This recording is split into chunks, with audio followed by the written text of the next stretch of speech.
Good evening, सत श्री अकाल, आदाब सबको।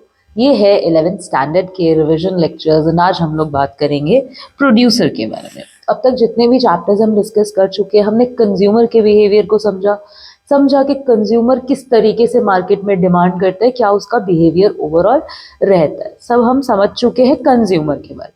अब मार्केट में एक और पार्टी है, दैट इज प्रोड्यूसर्स। प्रोड्यूसर्स कैसे अपना डिसीजन मेकिंग करते हैं, क्या डिसीजंस लेते हैं, कैसे मार्केट में सप्लाई को कंट्रोल करते हैं, सप्लाई कैसे वेरी करती है, सब चीज़ें अब हम आने वाले दिनों में समझने की कोशिश करेंगे। मतलब यहाँ से आगे हम प्रोड्यूसर के बिहेवियर को एक्सप्लोर करेंगे।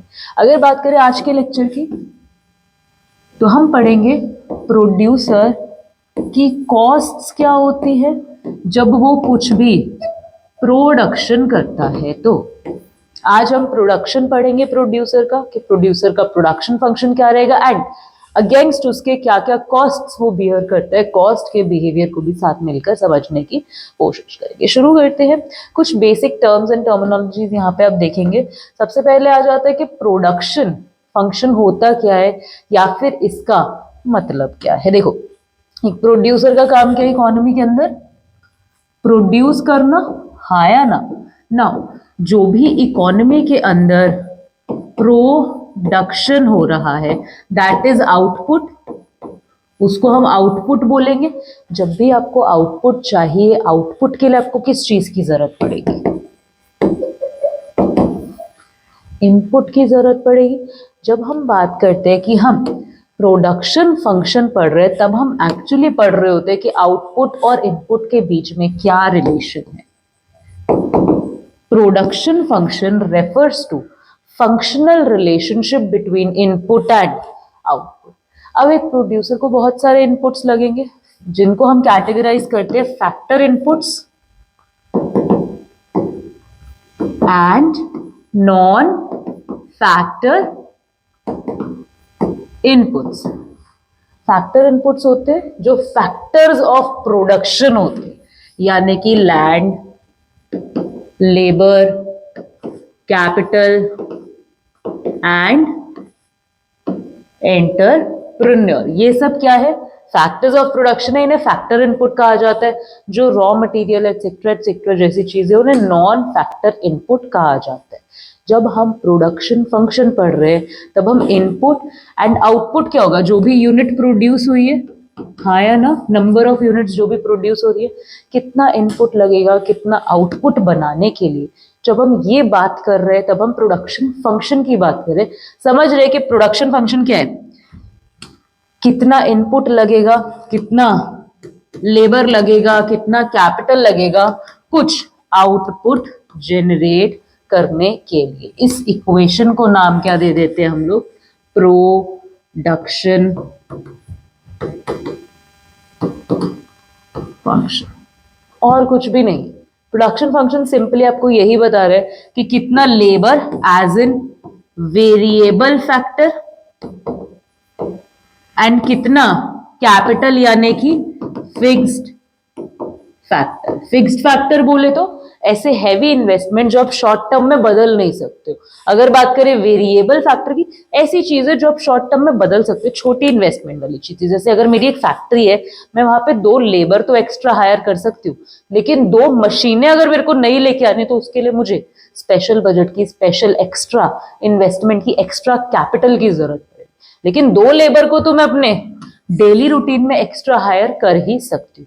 तो ऐसे फैक्टर्स जिनको हम वेरी करवा सकते हैं, ऐसे इनपुट्स जो हम जल्दी बदल सकते हैं आउटपुट के रिलेशन में। अगर आउटपुट बढ़ाना है, लेबर बढ़ा लो। तो ऐसे इनपुट्स को बोला जाता है वेरिएबल फैक्टर्स, एंड जिनको आप नहीं जल्दी बदल सकते हो, को हैवी इन्वेस्टमेंट की जरूरत पड़ेगी। जैसे मुझे एक बिल्डिंग ही और चाहिए, मुझे एक प्लांट ही और चाहिए, मुझे 10 मशीनें ही और चाहिए, वो सब हमारे क्या हो जाएंगे? फिक्स्ड फैक्टर्स हो जाएंगे, क्योंकि उन्हें बदलना कंपैरेटिवली मुश्किल है, उनको नया और ऐड करना सिस्टम के अंदर कंपैरेटिवली मुश्किल। तो अगर हम प्रोडक्शन फंक्शन की डेफिनेशन पूछ ले आपसे कोई, तो क्या बताओगे? कि प्रोडक्शन फंक्शन एक फंक्शनल रिलेशनशिप है बिटवीन इनपुट एंड आउटपुट। यहाँ पे कोई हार्ड एंड फास्ट इकोनॉमिक्स नहीं लग रही है, सिर्फ सिंपल सी बात हो रही है कि इनपुट कितना लगेगा आउटपुट जनरेट करने के लिए। ये बताने के लिए आपको इकोनॉमिस्ट भी होना जरूरी है। कोई भी जो इंजीनियर है जो आउटपुट चेक कर रहा है वो बता सकते हैं कि इतना लेबर लगेगा, इतनी मशीन लगेगी, एंड ये लोग मिलके इतना आउटपुट ही क्रिएट कर सकते हैं। यानी कि एक इंजीनियरिंग इक्वेशन है, कोई इकोनॉमिक्स इक्वेशन नहीं है। यहां से हम समझेंगे क्या, यहाँ से हम बहुत सारे बिहेवियर्स को समझने की कोशिश करेंगे कि कैसे कैसे प्रोडक्शन काम कर रही है। समझते हैं कि सबसे पहले तो जो हम इनपुट आउटपुट के रिलेशनशिप की बात कर रहे हैं, शॉर्ट रन में और लॉन्ग रन में अलग अलग होता है। शॉर्ट रन क्या होता है, लॉन्ग रन क्या होता है? Short run and long run किसका रिलेशन की बात कर रहे हैं? Output and input, output and input, हाँ या ना? एफ लिख देते फंक्शनल रिलेशनशिप दिखाने के लिए। इस एफ का और कोई मतलब नहीं है। यहाँ पर के और एल यानी कि कैपिटल और लेबर आपस में मल्टीप्लाई नहीं हो रहे। ये बताया गया कि कौन कौन से फैक्टर्स है जो कि आउटपुट को इम्पैक्ट करते हैं। शॉर्ट रन लॉन्ग रन क्या होता है, कैसे ये इक्वेशन अलग अलग तरीके से बिहेव करेगी शॉर्ट रन में लॉन्ग रन में। एग्जाम्पल से समझें। फॉर एग्जाम्पल कि मैं क्या कर रही हूँ, मोमो बेच रही हूँ, ठीक है। मेरे पास क्या एक ठेला है मोमो बेचने का, हाँ या ना? किसको इतनी बात समझ में? अच्छा, तो अगर अब मैं सोच रही हूँ छोटा सा मोमो वाले को इमेजिन कर लो, कितना पैसा वो कमा रहा है, कितना उसकी आय चलाई होगी, इमेजिन कर लो वो सिचुएशन। अगर उसको लगे कि मेरे को, मैं इतने मोमो बेच लेता हूँ, मुझे प्लेट धोने के लिए एक व्यक्ति की जरूरत है, तो वो किसी को हायर कर पाएगा? हाँ कर पाएगा। कोई 5,000 7,000 में एक बंदा क्या करेगा, रख लेगा जो उसको बर्तन धो के या सर्विंग का काम कर सकते हैं, हाँ या ना? मैं थी ऑलरेडी, मैंने क्या किया, एक और पर्सन यहाँ पर ऐड कर लिया। इस पर्सन को ऐड करने की वजह से अब मुझे मोमो के प्लेट नहीं धोना पड़ता या सर्व खुद नहीं करना पड़ता, तो मैं ज्यादा मोमो बना पाती हूँ। क्योंकि बहुत लोग आते हैं मोमो खाने मेरी रेडी पे, इसीलिए मैं क्या कर पा रही हूँ, क्योंकि अब ये धोने का और सर्विंग का काम संभाल रहा है, मैं ज्यादा मोमो बना पा रही हूँ, हम ज्यादा मोमो मिलकर बेच पा रहे हैं। यानी कि हुआ क्या, आउटपुट इंक्रीज किया, किसकी वजह से? क्योंकि हमारा जो वेरिएबल फैक्टर है वो क्या किया था, इंक्रीज किया था। रेडी तो सेम ही थी, जो हमारा फिक्स्ड फैक्टर की हम बात करते हैं, दैट इज मेरी रेडी, मेरे बर्तन जो मैं वहां पे हैवी हैवी यूज कर रही हूँ, हाँ, यानी कि मेरा स्ट्रक्चर जो है, बेसिकली स्ट्रक्चर तो मेरा सेम ही था, कढ़ाई चूल्हा वो सब तो चीजें सेम ही थी। ओके, अगर अब मैं बात करूं कि 5 साल के टाइम पीरियड में मुझे धीरे धीरे पता चल रहा है कि यार मेरे मोमोज की, जो मैं मेरे हाथ से स्पेशल मोमो बनाती हूँ, उसकी बहुत ज्यादा डिमांड है, लोगों को बहुत ज्यादा पसंद आते हैं, तो मैं सोचती हूँ यार क्यों ना ऐसी एक और रेडी लगा ली जाए, या फिर इसी रेडी को क्या कर लिया जाए, एक शॉप में कन्वर्ट कर लिया जाए। हो सकता है कि नहीं हो सकता? ये मोमो वाला मेहनत कर करके जहां पे मोमो की रेडी थी वहां पर एक शॉप खोल ले। हो सकता है कि नहीं हो सकता? यहां पर क्या हुआ, अगर हम बात करें एक लंबे टाइम पीरियड में, आप अपना जो फिक्स्ड फैक्टर था, जो मेरा स्ट्रक्चर था, मैंने उसको ही क्या कर दिया, चेंज कर दिया। यानी कि यहां पर भी क्या होगा, आउटपुट इंक्रीज करेगा, लेकिन किस वजह से? क्योंकि मेरा फिक्स्ड फैक्टर ही क्या रहा, फिक्स्ड नहीं रहा, चेंज हो गया। देखो वेरिएबल तो बढ़ता रहेगा, वेरिएबल में तो कोई दिक्कत वाली बात नहीं। शॉप होगी तो मैं एक छोटू की जगह 2 छोटू रख सकती हूँ, एक व्यक्ति को हायर करने की जगह 2 व्यक्तियों को हायर कर सकती हूँ, तो वेरिएबल बढ़ जाए। लेकिन लॉन्ग रन इतना लंबा टाइम पीरियड होता है कि वहां पर कैपेसिटी होती है कि जो फिक्स्ड फैक्टर है उसमें भी बदलाव आ सके। लेकिन शॉर्ट रन इतना कम टाइम पीरियड होता है कि वहां पे प्लांट में, स्ट्रक्चर में चेंज आना बहुत मुश्किल होता है। वहां पर जो भी आउटपुट इंक्रीज करेगा वो किसकी वजह से इंक्रीज करेगा, सिर्फ वेरिएबल फैक्टर के बदलने की वजह से। तो शॉर्ट रन में जो रिटर्न्स आते हैं उन्हें कहा जाता है रिटर्न्स टू फैक्टर। क्या कहा जाता है? Return to factor. क्योंकि वेरिएबल फैक्टर के बढ़ने की वजह से हमारा आउटपुट क्या हुआ है, इंक्रीज हुआ है। लॉन्ग रन में क्या कहा जाता है, रिटर्न टू स्केल। स्केल बड़ा हो गया, एक फैक्ट्री थी 2 फैक्ट्री, उसकी वजह से रिटर्न्स क्या करे, राइज। किसको बात समझ में आई? और कुछ नाम दिए जाते हैं अगर हमें डिफरेंशिएशन दे दिया जाए, short run production function and long run production function के बीच में तो पहला पॉइंट हम क्या लिखेंगे? Return to factor, return to scale. इसे बोला जाता है वेरिएबल परपोर्शन फंक्शन। इसे कहा जाता है कांस्टेंट परपोर्शन फंक्शन। क्या मतलब है इस बात का? मतलब सिंपल है, यहां पर QX is equals to K and L है, यहां पर भी QX is equals to K and L है, यहां पर सिर्फ L बदलेगा।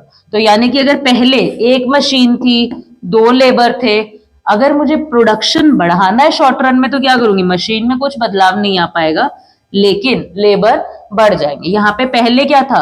कैपिटल और लेबर का रेशियो था 1:2, फिर वो बदल के क्या हो गया? एक ही मशीन पे 4 लोग हैं।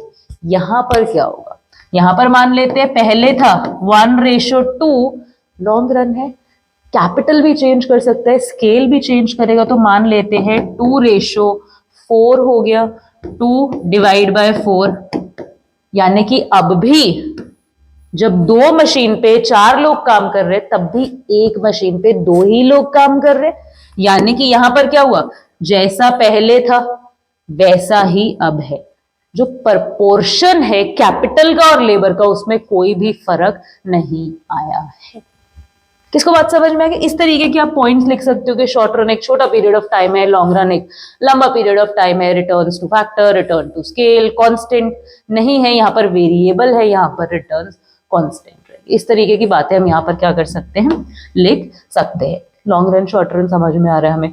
फिर हम आ सकते हैं टीपी, एमपी और एपी पे। टीपी क्या होता है?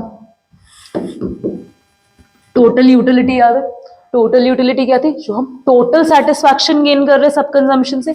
उसी तरीके से टोटल प्रोडक्ट क्या होगा? जितना भी टोटल प्रोडक्शन हुआ है। यानी कि मान लेते हैं कि कोई भी लेबर नहीं था, हाँ है ना, कुछ ना कुछ मशीन तो रहेगी, फिक्स्ड फैक्टर तो फिक्स ही रहेगा, उसमें तो कोई बदलाव आएगा नहीं। जब लेबर नहीं था तब कुछ भी काम नहीं हो रहा था, 0 प्रोडक्ट बन रहा था। जब एक लेबर आया तो 1 यूनिट प्रोड्यूस होने लग गई, 2 लेबर आए 2 होने लग गई, 3 लेबर आए 3 होने लग गई। हाँ या ना? किसको बात समझ में आ रही है? यानी कि कह क्या रही है? फर्स्ट जब आया तब 1 बना, सेकंड जब आया उसने भी 1 ही एक्स्ट्रा बनाया, टोटल प्रोडक्ट कितना बन गया? 2 बन गया। एक इसने बनाया, एक सेकंड वाले ने बनाया। तीसरा आया, उसने भी 1 प्रोडक्ट बनाया, तो एक पहले ने बनाया, एक दूसरे ने बनाया, और टोटल प्रोडक्ट कितना हो गया?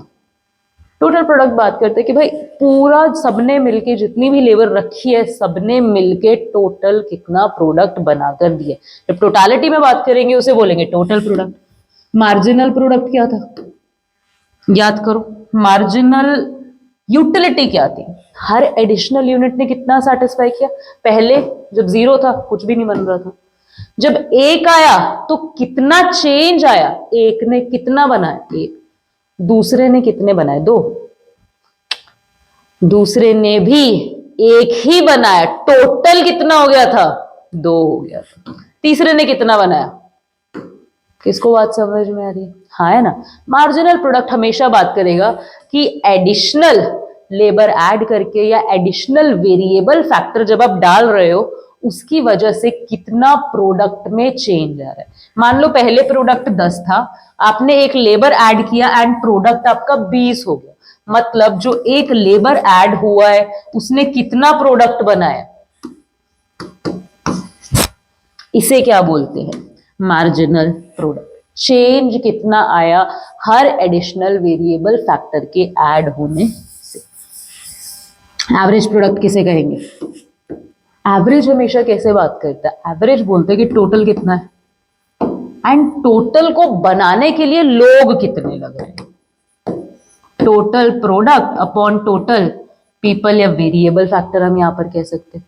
क्या मतलब है, देख मान लो कि मैं आपको कह रही हूँ कि प्रोडक्ट कितना बना है, एक बना है। प्रोडक्ट कितना बना है, एक बना। आप कहोगे ठीक है, कितने लोगों ने मिलके बना है, एक ही ने बना है, एवरेज प्रोडक्ट बना। मैं कहूंगी टोटल प्रोडक्ट कितना बना, आप कहोगे दो बना। मैं कहूंगी कितने लोगों ने मिलके बना, आप कहोगे दो लोगों ने मिलके बना। यानी कि हर एक इंसान ने कितना बनाया। मैं कहूंगी कितना टोटल प्रोडक्ट बना, आप बोलोगे तीन बना। मैं कहूंगी हर एक कितने लोगों ने मिलके बना, आप बोलोगे तीन लोगों ने। मैं पूछूंगी हर एक इंसान ने कितना बना।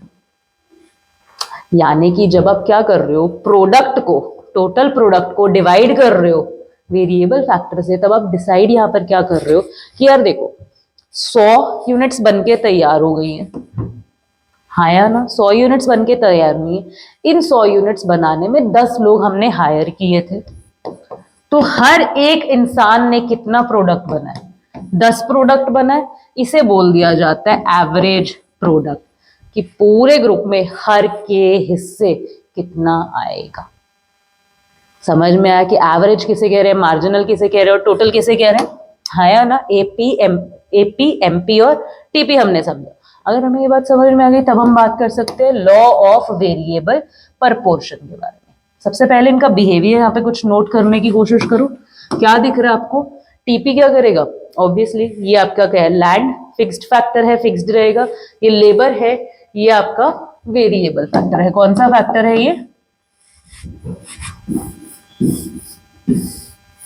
वेरिएबल फैक्टर है।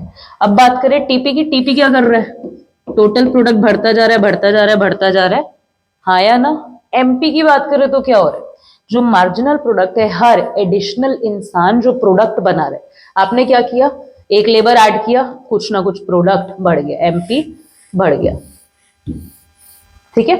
फिर आपने दूसरा लेबर ऐड किया और प्रोडक्ट बढ़ गया, फिर तीसरा ऐड किया और प्रोडक्ट बढ़ गया, चौथा ऐड करने पे क्या नोटिस कर, प्रोडक्ट घट कैसे सकता है, ये क्या हो गया, तो गलत बात हो गई, घट तो नहीं सकता ना। क्यों नहीं घट सकता, ये पीस ऑफ फार्म है, हाँ या ना। एक बंदा इस पे क्या कर रहा है, काम कर रहा है, वो इतना लैंड ही क्या कर पाता था, इतने लैंड पे ही काम कर पाता था, थक जाता था, सारे लैंड पे काम नहीं हो पाता था। दूसरा बंदा ऐड किया, काम बढ़ गया, तीसरा बंदा ऐड किया और प्रोडक्टिविटी बढ़ गई, चौथा बंदा ऐड किया और प्रोडक्टिविटी बढ़ गई, पांचवा बंदा ऐड किया और प्रोडक्टिविटी बढ़ गई। अब आपने क्या सोच लिया कि जैसे जैसे मैं बंदे ऐड करता हूं वैसे वैसे प्रोडक्टिविटी बढ़ती जाती है, आपने छठा बंदा भी ऐड कर दिया। प्रोडक्टिविटी तो कुछ बढ़ने की जगह ही नहीं थी, प्रोडक्टिविटी नहीं बढ़ी। फिर आपने सातवां बंदा ऐड कर दिया, प्रोडक्टिविटी तो बढ़ने की जगह ही नहीं है। लेकिन अब होगा क्या, जब आप टोटल प्रोड्यूस को सब में बराबर बराबर बांटोगे कि तूने इतना काम किया, तूने इतना काम किया, तूने इतना, तूने इतना, तो वो घट गया ना। किसको बात समझ में, यानी कि एडिशनल इन लोगों के होने की वजह से प्रोड्यूस बढ़ तो देखो सकता ही नहीं, वो अपनी मैक्स कैपेसिटी तक पहुंच चुका है। तो हुआ क्या, इन लोगों के आने की वजह से अब ये लोग इन लोगों के बीच में फंस रहे, हाँ, काम कम हो रहा है, केओस ज्यादा क्रिएट हो रहा है, लोग लड़ ज्यादा रहे हैं, कॉन्फ्लिक्ट ज्यादा होगा, क्योंकि जितने लोगों की जगह नहीं है उतने लोग यहाँ पर क्या कर रहे हैं, काम कर रहे हैं। देखो यहाँ पर भी यही हुआ, जैसे जैसे आप लेबर बढ़ा रहे हो पहले तो चीजें बढ़ेंगी क्योंकि आप अपने रिसोर्स को फुल यूटिलाइज करना शुरू करोगे, लेकिन एक सर्टेन पॉइंट के बाद जहां पे आपका रिसोर्स पूरा यूज हो गया अच्छे तरीके से, उसके बाद भी अगर आप वेरिएबल फैक्टर ऐड करोगे ना तो आपका मार्जिनल प्रोडक्ट बढ़ेगा नहीं। हर एडिशनल बंदा जो ऐड कर रहे हो वो कुछ प्रोड्यूस बढ़ा नहीं रहा, कुछ घटाना शुरू कर। किसको बात समझ में आ रही है, हाँ या ना। इसे अपन लोग इरेज कर ले। अब बात समझो फिर से ध्यान से, एक बार फिर से स्लो स्लो समझे। मार्जिनल प्रोडक्ट क्या हुआ, बढ़ा, इंक्रीज किया, 6 से आप 14 तक आ गए, फिर अगेन 14 से 28 पर आ गए, फिर इंक्रीज किया 28 से 24 पर, यहां पे इंक्रीज नहीं किया, यहां पर मार्जिनल प्रोडक्ट गिरना स्टार्ट हो गया। लेकिन एक चीज नोट करेंगे, टीपी में 24 ऐड ही हो रहा है, इसीलिए अभी टीपी राइज ही कर रहा है। लेकिन टीपी की जो राइज करने की रफ्तार थी पहले वो क्या थी, इंक्रीजिंग थी, क्योंकि एमपी क्या कर रहा था, बढ़ रहा था, हर बार जंप ज्यादा मार रहा था। अब हर जंप की वैल्यू क्योंकि छोटी होने वाली है, एमपी गिर रहा है, इसलिए टीपी बढ़ेगा, आगे तो बढ़ेगा, लेकिन हर जंप की वैल्यू क्या होगी, छोटी होगी, इसलिए टीपी डिमिनिशिंग रेट पे आगे बढ़ेगा। तो टीपी फिर 8 ऐड हो गए और बढ़ गया, फिर 4 ऐड हो गए, टीपी और इंक्रीज कर गया। लेकिन जब कुछ भी ऐड नहीं हुआ, मार्जिनल प्रोडक्ट बोला बस भाई अपनी तो बस हो गई और नहीं बढ़ सकते अपन, तो टीपी अपने मैक्सिमम पॉइंट तक पहुंच जाएगा। किसको बात समझ में आ रही है? एंड अगर उसके बाद भी कंजम्पशन होगा तो फिर उसके बाद भी कंजम्पशन बोल रही, सॉरी, उसके बाद भी अगर प्रोडक्शन होगा तो हमारा एमपी क्या हो जाएगा, नेगेटिव हो जाएगा, रिटर्न्स आएंगे नहीं बल्कि क्या हो जाएंगे, नेगेटिव होने लग जाएंगे। वही इंक्रीजिंग कॉन्फ्लिक्ट इन सब चीजों की वजह से। एंड उस पॉइंट पे जहां पे एमपी नेगेटिव होगा तब टीपी बढ़ने की जगह घटना शुरू कर देगा। End of the day total produce he fall करने लग जाएगा। एवरेज की बात करते हैं, टोटल से ही निकालोगे ना, 6 पहले बट रहा था 1 में, 20 बट रहा था 2 में, 10 बढ़ रहा है। हर बंदा अब ज्यादा मेहनत करके ज्यादा प्रोड्यूस बना रहा है। 28 कह रही हूँ,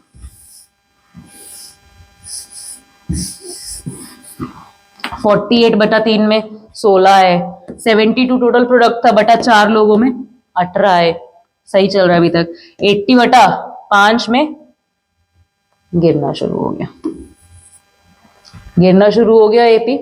यानी कि ये बोल रहा है कि पहले लोग एक बंदा 18 बना रहा था, अब एक बंदा कितना बना रहा है, 16, घटना शुरू हो गई। यानी कि अगर हम बात करें हमारे कर्व कैसे दिखेंगे, टोटल प्रोड्यूस क्या होगा, सबसे पहले 0 है, 0 से स्टार्ट होगा एंड क्या करेगा, राइज करेगा इंक्रीजिंग स्पीड पे, फिर राइज करेगा पर डिमिनिशिंग स्पीड पे, फिर एक मैक्सिमम पॉइंट पे पहुंचने के बाद डिमिनिश करना शुरू कर देगा। एमपी की अगर बात करें, एमपी पहले क्या करेगा, इनिशियली राइज करेगा अगेन, हाँ या ना, लेकिन फिर वो क्या करेगा, एक पॉइंट पे आके जहां से ये डिमिनिश करना स्टार्ट हो रहा है ना, ये देखो, इसको अपन साफ साफ बनाए ऐसे ना, पता नहीं लगेगा अपने को चीज। चलो, ये आपका बना टीपी। टीपी के 3 स्टेजेस हाईलाइट करते हैं। सबसे पहले जहां वो इंक्रीजिंग रेट पे बढ़ रहा है, फिर जहां वो डिमिनिशिंग रेट पे बढ़ रहा है, 0 होने के बाद वो क्या हो जाएगा, मैक्स पॉइंट रीच करने के बाद नेगेटिव, नेगेटिव नहीं होगा, डिमिनिश करना स्टार्ट कर देगा। क्या कर देगा, डिमिनिश करना स्टार्ट कर देगा, गिरना शुरू कर देगा। अगर अब हम बात करें कि एमपी ऐसा दिखेगा, देखो ध्यान से, एमपी इनिशियली तो क्या कर रहा है, राइज कर रहा है, अगेन यहां से शुरू होगा, राइज करेगा, राइज करेगा, राइज करेगा, राइज करेगा, लेकिन जिस पॉइंट पे डिमिनिश कर रहा है उस पॉइंट पे एमपी क्या करेगा, गिरना शुरू कर देगा, गिर रहा है, गिर रहा है, गिर रहा है, गिर रहा है, गिर रहा है, गिर रहा है, जिस पॉइंट पे मैक्सिमम हुआ टीपी, ये 0 हो जाएगा, हाँ या ना, एंड उसके बाद ये क्या हो जाएगा, नेगेटिव हो जाएगा। अगर बात करें एपी की, एपी क्या है, पहले एमपी से नीचे बनेगा, जा रहा है, जा रहा है, जा रहा है, जा रहा है, जा रहा है, उसके बाद क्या होगा, सबसे पहले यहां तक देखो, ये क्या कर रहा है, एपी डिक्लाइन कर रहा है, उसके बाद क्या हो गया, एपी अभी ऊपर ही है, हाँ या ना, यहाँ पे रहेगा, यहाँ पे रहेगा, यहाँ पे, यहां से क्रॉस कर जाए। किसको बात समझ में आ रही है? यानी कि एवरेज प्रोडक्ट भी हमारा नेगेटिव नहीं होगा क्योंकि हमारा टोटल प्रोडक्ट नेगेटिव नहीं है। ये इस तरीके से हमारा जाता जाएगा। किसको बात समझ में आ रही? तो 3 हमारे यहाँ पे कॉस्ट कर्व बन जाते हैं। यहाँ पे आपको यहाँ पर 3 स्टेजेस समझाने पड़ेंगे। सबसे पहला स्टेज कौन सा होगा, जहां पर आपका टीपी राइज कर रहा है इंक्रीजिंग स्पीड पे, देन टीपी राइज कर रहा है लेकिन डिमिनिशिंग स्पीड पे, एंड थर्ड स्टेज आपका हो जाएगा जब टीपी डिमिनिश करना, डिक्लाइन करना शुरू कर देगा। कॉरेस्पॉन्डिंग एमपी क्या हो रहा है, एमपी इंक्रीज करेगा, एमपी डिक्लाइन करेगा, नेगेटिव हो जाएगा थर्ड स्टेज। तो आपसे टीपी एमपी का, टीपी एपी एमपी का रिलेशनशिप पूछा जा सकता है। पूछा जा सकता है कि लॉ ऑफ वेरिएबल प्रपोर्शन के बताओ कि क्या है, तीन स्टेजेस क्या है, तो वो तीन स्टेजेस यही बनेंगे कि पहले आप क्या करते हो, ग्रेजुअली आपके रिटर्न्स बढ़ते हैं क्योंकि आप अपने रिसोर्सेज को पूरा यूज करने लगते हो, लेकिन फिर एक पॉइंट के बाद अगर वेरिएबल फैक्टर और ऐड हो रहे, फिक्स्ड फैक्टर की भी तो कैपेसिटी है ना, अब वेरिएबल डाल डाल के थोड़ी मशीन का काम इंसान थोड़ी करेगा, या जमीन का काम इंसान थोड़ी कर सकता। आप सोचो कि मैं इंसान डाल के क्या कर लूंगा, प्रोडक्शन बढ़ा लूंगा, तो वो पॉसिबल नहीं होगा। एक कैपेसिटी होगी फिक्स्ड फैक्टर की, उसके बाद क्या करेगा, डिमिनिशिंग रिटर्न्स देना शुरू कर देगा एमपी हमारा, एंड टीपीवी क्या करेगा, देन फाइनली थर्ड स्टेज पे टीपीवी डिक्लाइन करना स्टार्ट कर देगा जब हमारा एमपी क्या होगा, नेगेटिव होगा। किसको बात समझ में आ रही है? इस तरीके से हमारा प्रोडक्ट काम कर रहा है। अगर हमें प्रोडक्ट समझ में आ रहा है कि कैसे प्रोडक्ट हमारा काम कर रहा है, या फिर अगर मैं बात करूं ये रिलेशनशिप क्या है, ये रिलेशनशिप सिंपली वही है कि टीपी बढ़ रहा है तो एमपी भी राइज कर रहा है, टीपी बढ़ रहा है लेकिन डिमिनिशिंग रेट पे तो एमपी डिक्लाइन कर रहा है, एंड टीपी अगर डिक्लाइन कर रहा है तो एमपी नेगेटिव हो चुका है। इस तरीके की रिलेशनशिप्स आप यहाँ पर एस्टैब्लिश कर सकते हो। लॉ ऑफ वेरिएबल प्रपोर्शन बस आपको यही समझाने की कोशिश करेगा कि अगर आप प्रोडक्शन में वेरिएबल फैक्टर बढ़ाकर रिटर्न्स चाहते हो तो वो आएंगे, लेकिन एक सर्टेन पॉइंट के बाद अगर वेरिएबल फैक्टर बढ़ेगा तो वो आपको कुछ रिटर्न्स देकर नहीं जाएगा। मैं एक चीज सजेस्ट करूंगी कि हम प्रोडक्शन के साथ साथ ही कॉस्ट भी समझेंगे, क्योंकि प्रोडक्शन फ्रेश है, आप कॉस्ट तुरंत रिलेट कर पाओगे। देखो अगर बात करें इन चीजों को बाद में समझ लेंगे, total average and marginal cost की, टोटल सारी जो बिजनेस में कॉस्ट है, एवरेज जो कि पर यूनिट एक चीज बनाने में कितना खर्चा आ रहा है, मार्जिनल हर एडिशनल यूनिट पे कितना खर्चा आ रहा है। तो अगर हम यहां पर बात करेंगे, सबसे पहले समझ लो जो बेसिक टर्म्स एंड टर्मिनोलॉजी वो लास्ट में अपन लोग कवर कर लेंगे, ठीक है। यहां पर बिहेवियर समझ लो, प्रोडक्ट पहले क्या कर रहा था, राइज कर रहा था, याद रखो टीपी एमपी एपी सब याद रखो वो माइंड में। प्रोडक्ट आपका ग्रेजुअली राइज कर रहा था, जब प्रोडक्शन बेटर होगी तो हमारी कॉस्ट क्या करेगी, डिमिनिश करेगी। देखो टोटल कॉस्ट तो बढ़ेगा, इसमें तो अपने को कोई डाउट नहीं है। अगर एक चीज बन रही है उसकी जगह दो बनेगी या चार बनेगी तो ऑब्वियसली खर्चा टोटल तो ज्यादा ही होगा, लेकिन अगर मार्जिनल कॉस्ट की बात करें तो मार्जिनल कॉस्ट हमारी क्या कर रही है, देखो डिक्लाइन कर रही है, यानी कि हर यूनिट को बनाने का खर्चा डिक्लाइन कर रहा है। हम आम आप भाषा में या आपने आसपास आपने कभी ये बात सुनी हो सकती है कि वो तो बहुत बड़ी बड़ी क्वांटिटीज लेके बेचता है ना इसलिए उसको सस्ता पड़ता है, या वो तो ज्यादा माल बनाते हैं ना इसलिए उसको सस्ता पड़ता है। यानी कि जब हम सुनते हैं कि अरे अपने को तो कोलगेट 120 रुपए का पड़ रहा है, लेकिन अगर यही चीज फैक्ट्री से, जो फैक्ट्री आउटलेट पे लोग जाके खरीद के लाते हैं, या फिर हम कहते हैं रिलायंस वगैरह में खरीद के लाते हैं, उनको समझ लो 80 रुपए का पड़ रहा है, हम कहते हैं ना ऐसा क्यों भाई, तो आप लोग क्या समझाते हो कि वो बड़े लेवल पे प्रोडक्शन होता है ना इसलिए उनको सस्ता पड़ता है, बड़े लेवल पे खरीदी जाती है ना। यानी कि हो क्या रहा है, जब ज्यादा प्रोडक्शन होगा तब हमें कॉस्ट कम पड़ेगी, हाँ या ना, यहां पर भी तो वही हो रहा है। प्रोडक्शन हमें पता है टीपी क्या करता है, राइज करता है, मार्जिनल प्रोडक्ट भी क्या करता है, राइज करता है, एंड उसको बनाने का, स्केल पे बनाने का खर्चा हमेशा क्या पड़ेगा, पर यूनिट खर्चा कम पड़ेगा। कहाँ तो आपको एक चीज बनानी है उस पर खर्चा, एंड कहाँ एक मशीन लाके 15 चीजें बनानी है उस पर खर्चा। तो 15 वाली ऑप्शन में हमें खर्चा टोटल तो ज्यादा पड़ेगा, लेकिन हर एक यूनिट का जो खर्चा है, 15 में से एक यूनिट, 2 यूनिट, 3 यूनिट, 4, इनका जो इंडिविजुअल खर्चा है, पर यूनिट खर्चा, वो अपने को कम पड़ेगा। तो अगर हम बात करें मार्जिनल कॉस्ट, हम क्या देख रहे हैं, डिक्लाइन कर रही है, एवरेज कॉस्ट भी हम क्या देख रहे हैं, डिक्लाइन कर रही है। बात बहुत समझेंगे, ध्यान से समझना है यहाँ पे, हाँ या ना।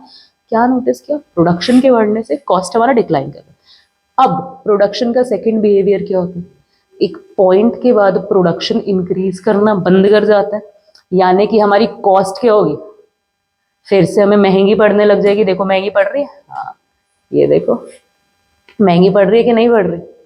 एवरेज को भी अगर हम आगे आगे बनाएंगे ये भी महंगी पड़ने लग जाएगी, ये हमने यूनिट्स कम लिए हुए हैं, और आगे तक बनाएंगे एवरेज भी महंगा पड़ने लग जाएगा। बात क्या हो रही है, प्रोडक्शन इंक्रीज कर रही थी, कॉस्ट क्या करेगी, डिमिनिश करेगी, मार्जिनल कॉस्ट, एवरेज कॉस्ट क्या करेगी, डिमिनिश करेगी, और टोटल कॉस्ट इंक्रीजिंग रहेगा, उसमें अपने को कोई डाउट नहीं है, टोटल कॉस्ट तो बढ़ेगा ही बढ़ेगा, हाँ या ना। लेकिन मार्जिनल और एवरेज कॉस्ट कौन से कर्व कैसे बनेंगे, यू शेप्ड कर्व्स बन जाएंगे। क्यों? क्योंकि प्रोडक्शन जब बढ़ रहा था तब कॉस्ट कम पड़ेगी, प्रोडक्शन जब घटना शुरू हो गया तो कॉस्ट फिर से महंगी पड़नी शुरू हो जाएगी। तभी ये पहले जो हमारे एमयू के कर्व है,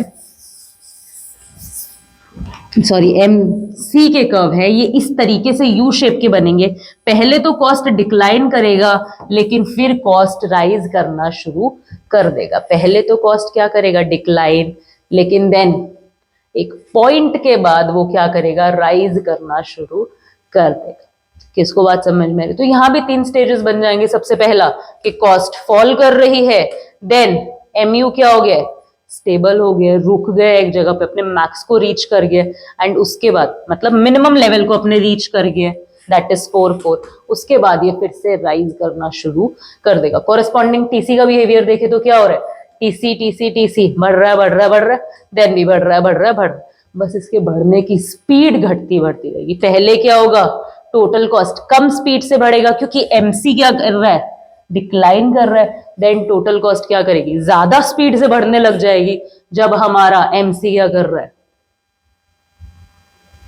राइज करना शुरू कर रहा है। देखो टोटल कॉस्ट का वैसे बनेगा, पहले इस तरीके से हमारा टोटल कॉस्ट बन जाएगा।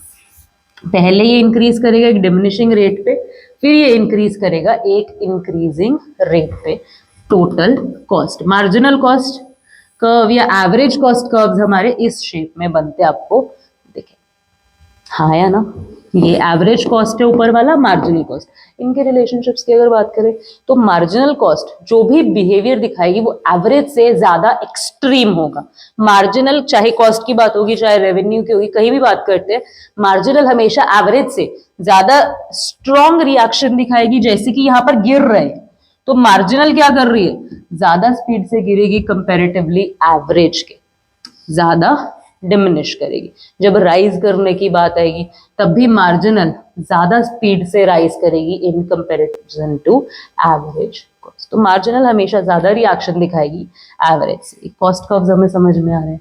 हाँ या ना? अच्छा, अगर आप कॉस्ट की थोड़ी सी थ्योरी वो भी एक्सप्लोर कर ले, टोटल एवरेज मार्जिनल समझ में है एंड हमें कुछ ना कुछ रिलेशन भी समझ में आ रहा है। तो अगर बात करें कि मीनिंग क्या है, हमारे पास कुछ अलग अलग तरीके की कॉस्ट होती है, जैसे कि selling cost and production cost. बेचने पे जो खर्चा आ रहा है, यानी कि जो आप पैकेजिंग करते हो, लेबलिंग करते हो, एडवर्टाइजमेंट करते हो, इस पे जो भी फैक्ट्री खर्चा कर रही है that is selling cost.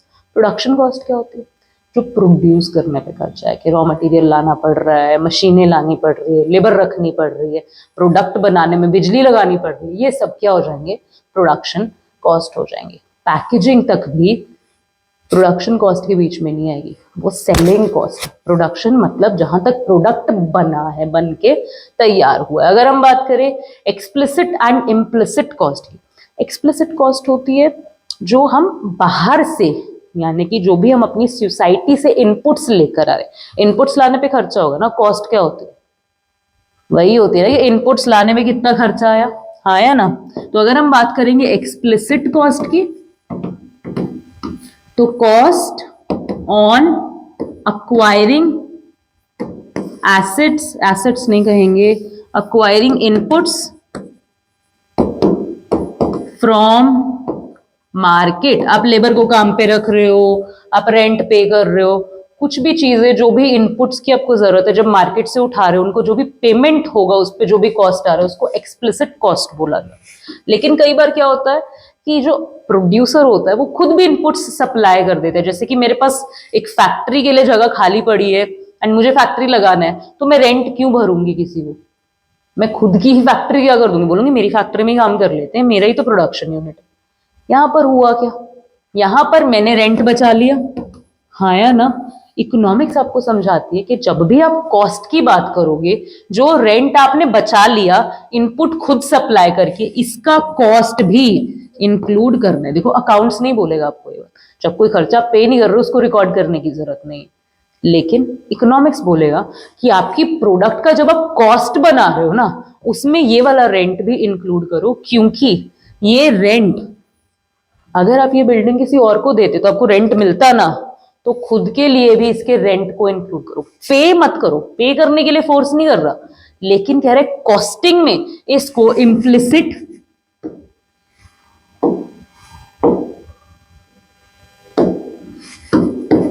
Implicit cost बोल के इंक्लूड करो। पता करो कि ओनर, अगर समझ लो मैं सैलरी नहीं ले रही हूँ अपने बिजनेस में से, अपने बिजनेस से भी कुछ प्रॉफिट्स नहीं उठा रही, कह रहे ठीक है तुम अपनी सर्विसेज तो दे रही ना, बनता तो है ना, अभी तुम उठा नहीं रही ठीक है, लेकिन जब मैं कॉस्ट लगाऊंगी, तुम अपनी सर्विसेज इनपुट में दे रही हो ना, तो जब मैं कॉस्ट लगाऊंगी तो उसको इंक्लूड करूंगी कि तुम्हें कितना पैसा मिलना चाहिए, कि अगर यही फैक्ट्री मार्केट में होती तो कितना रेंट आता, मैं अगर अपनी सर्विसेज अपनी फैक्ट्री में ना प्रोवाइड करके कहीं और कर रही होती तो मुझे कितना पैसा मिलता, वो पैसा यहां पर हम रिकॉर्ड करेंगे इम्प्लिसिट कॉस्ट की हेडिंग के अंदर। एंड जो भी हम ये कॉस्ट के बिहेवियर पढ़ रहे हैं, टोटल, मार्जिनल, इसमें इम्प्लिसिट एक्सप्लिसिट दोनों कॉस्ट्स को इंक्लूड करके बात की जाती है। अगर मैं बात करूं फिक्स्ड एंड वेरिएबल कॉस्ट, जो फिक्स्ड फैक्टर्स पे खर्चा होगा, एज इन लैंड पे, मशीनरी पे खर्चा होगा, उसे हम क्या बोल देंगे, फिक्स्ड कॉस्ट। जो वेरिएबल पे खर्चा होगा, वेरिएबल फैक्टर्स जैसे कि लेबर पे खर्चा कर रहे हो, या फिर पावर सप्लाई पे खर्चा कर रहे हो, या फिर रॉ मटेरियल पे खर्चा कर रहे हो, ये सारी, इन पे जो भी खर्चा हो रहा है उसे वेरिएबल कॉस्ट बोला जाएगा, जो कि वेरिएबल फैक्टर्स के बढ़ने घटने से कॉस्ट भी बढ़ेगी घटेगी। फिक्स्ड कॉस्ट आप बिजनेस में एक बार डाल देते हो, फिक्स्ड कॉस्ट में कुछ भी किसी भी तरीके का बदलाव नहीं आता है। टोटल कॉस्ट कैसे बनेगी, सब चीजों को जोड़ के। अगर हम बात करेंगे कि टोटल कॉस्ट में क्या क्या इंक्लूडेड है, तो टोटल कॉस्ट में टोटल वेरिएबल कॉस्ट और टोटल फिक्स्ड कॉस्ट दोनों इंक्लूडेड है। अगर हम बात करेंगे एवरेज कॉस्ट कैसे बनेगी, एवरेज कॉस्ट में एवरेज वेरिएबल कॉस्ट और एवरेज फिक्स्ड कॉस्ट दोनों इंक्लूडेड है। कैसे, एवरेज कॉस्ट कैसे निकालोगे, total cost upon quantity. Average variable कैसे निकालोगे, total variable cost upon quantity, plus average fixed cost कैसे निकालोगे, total average total fixed cost upon quantity. यानी कि बस जिस भी चीज का एवरेज फाइंड आउट करना है वो वाली अमाउंट टोटल में उठा लो, वेरिएबल का एवरेज फाइंड करना है तो वेरिएबल वाली टोटल कॉस्ट उठा लो एंड क्वांटिटी से डिवाइड कर दो, पता लग जाएगा कि एक क्वांटिटी पे वेरिएबल कॉस्ट कितना लग रहा है। अगर हम मार्जिनल कॉस्ट की बात करें तो मार्जिनल कॉस्ट के लिए लाइक मार्जिनल फिक्स्ड कॉस्ट और मार्जिनल वेरिएबल कॉस्ट, ये आपको बुक में लिखा हुआ नहीं मिलेगा। इसका रीजन क्या है,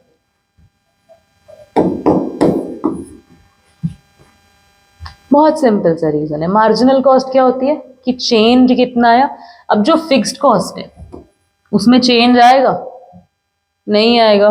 लिखे यहाँ पर अपन लोग, देखो समझो, यहाँ पर मैं यहाँ पर एक कॉलम बना लेती हूँ फिक्स्ड कॉस्ट का, 10 10 10 10 10 10, और एक बना लेती हूँ वेरिएबल कॉस्ट का 10 11 12 13 14 15। टोटल कॉस्ट पूछूंगी तो क्या बताओगे, 10 + 10 20, 10 + 11 21, इस तरीके से टोटल कॉस्ट आ जाएगी। ठीक है, मार्जिनल कॉस्ट क्यों नहीं होती, मार्जिनल कॉस्ट होते चेंज कितना आया।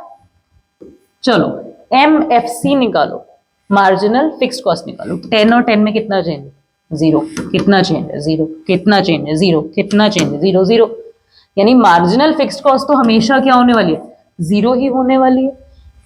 इसमें कितना चेंज है, 1 1 1 1 1 का चेंज है, हाँ है ना। इसमें तो मार्जिनल वेरिएबल कॉस्ट और मार्जिनल कॉस्ट एक ही तो बात हो गई, यानी MC is equals to MVC ही तो है, इसीलिए इसको इस तरीके से लिखने की जरूरत नहीं समझी जाती। मार्जिनल कॉस्ट को बुक सिंपली ही समझा देती है। छोटी छोटी बातें, छोटे छोटे रीजन है। होपफुली ये बात हमें समझ में आ गई कि कॉस्ट और प्रोडक्शन आपस में कंप्लीटली रिलेट करती है। प्रोडक्शन के बिहेवियर की वजह से ही तो कॉस्ट के बिहेवियर बनते हैं। अगर आपको प्रोड्यूसर का प्रोडक्शन स्ट्रक्चर और कॉस्ट स्ट्रक्चर समझ आ गए हैं, कुछ भी डाउट्स है एक बार बुक्स पढ़ लो, कोई टॉपिक ब्लैंक लग रहा है तो जाकर वीडियोस चेकआउट कर लो, जो इन लेक्चर्स की कंप्लीट वीडियोस अपलोडेड है। नाउ फिर भी कोई डाउट है, कोई क्वेरी है तो ड्रॉप इट डाउन। आज के लेक्चर में इतना ही बात करेंगे। अब आप लोगों के लिए एक छोटा सा होमवर्क है, अगर कर सको तो। आपको समझ में आ गया कि एक बिजनेस का प्रोडक्ट कैसे काम कर रहा है, आपको समझ में आ गया कि बिजनेस की कॉस्ट कैसे काम कर रही है। अगर मैं आपसे कहूं कि अब मुझे बिजनेस के रेवेन्यू के बारे में कोई ओपिनियन दो, तो क्या आप मुझे कोई ओपिनियन दे पाओगे? कि एक बिजनेस का रेवेन्यू कैसा होगा। कल के लेक्चर में समझेंगे कि रेवेन्यू प्रोड्यूसर का कैसे बिहेव करता है एंड अलग अलग मार्केट्स के बारे में भी हम लोग बात करेंगे। कल के लेक्चर में मिलते हैं, तब तक के लिए हैव अ गुड डे। कोई भी डाउट्स है, कोई भी क्वेरीज है, drop it down. Bye guys.